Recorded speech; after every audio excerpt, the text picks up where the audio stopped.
I'll never forget the time that I was in marriage counseling one time, and she asked us a question about what we liked about each other.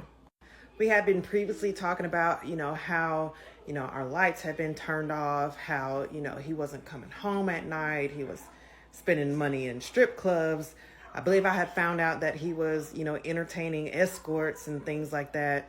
Like, we were really struggling, and a lot of the reason that we were struggling is because he was just out in the streets, and he was focused on a lot more extracurricular things than just providing for his family. I was trying to make it through school at the time, and the support was little to none. I was doing odd jobs, for other people, and also asking my parents to borrow money. They were paying our phone bill, like our cell phone bill. At one point, they actually bought a car for me because we didn't have but one vehicle. Matter of fact, during the course of this marriage, they actually provided us with two vehicles on two separate occasions. So we were struggling. And the counselor asked, why or what we liked about each other. And when she asked him, one of the things that he said that I liked about him so much was that he was a good provider. Like, that was the very first thing that he started off with. And the slow head turn that me and her both did, like, just.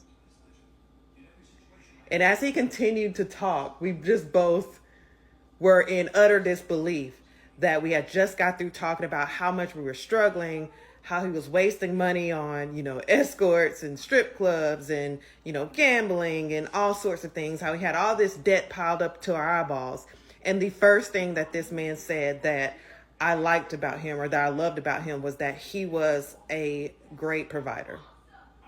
It was one of those aha moments where I felt like I was living in a Sims module, or I was living in virtual reality. And I knew at this point that this marriage was not going to be saved. So I tell this story to tell you this, that a lot of men are completely delusional.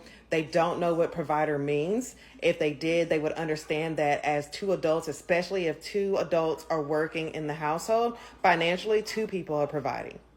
And if they're doing things like cheating and, abusing you mentally or physically, or, they're always putting you in a position to be hurting you, they're definitely not providers because they're not able to provide any type of safety for you. And that's where we have to start looking at what is a protector and a provider.